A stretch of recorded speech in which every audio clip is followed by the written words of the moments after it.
To dodge a bullet, you'd have to move really, really fast or wear something really, really tough.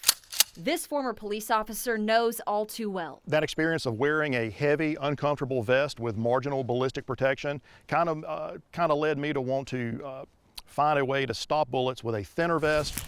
So he left the force to do just that.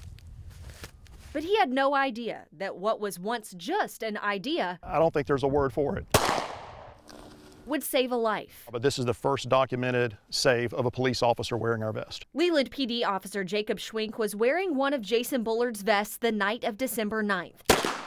He was shot 6 times, once in the chest, and a vest just like this one kept the bullet from going through. We talk about we're here to save lives, and then you get the phone call that an officer has actually been shot while wearing your vest. It kind of closes the circle and makes worthwhile everything that you've been working for. Safer, stronger, but thinner vests, he says, all come down to science. The traditional way of stopping a projectile was to use friction and let the bullet burn its way into the vest, and hopefully friction would stop the bullet somewhere inside the vest. But there's some inherent problems with that. So we sat down and came up with a way to stop a projectile by bending the bullet. That's right, bend the bullet. And that is very warm.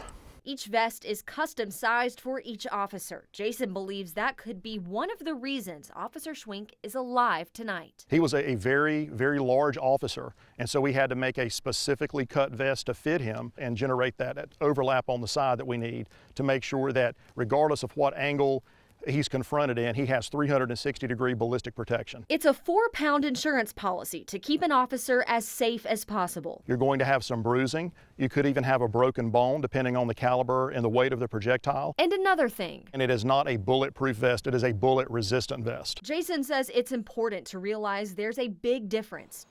Just like life, there are no guarantees. We set about to stop a certain caliber at a certain velocity, but if you shoot a vest with a bullet that it's not engineered to stop, again, it is a bullet-resistant vest, and you could potentially have an injury to an officer.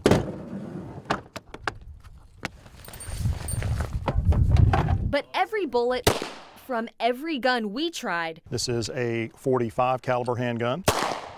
And this is a 9mm handgun. Was stopped dead in its path. So this is a 12-gauge shotgun. Take a look at this one. A shotgun so powerful it knocks the dummy over. And they all stopped right on the surface of the vest. In fact, some of them smashed into each other and kind of melted. Barely scratched the vest surface. It's everything we've worked for since we stood up the company. 10 years later, Jason finally hit the target.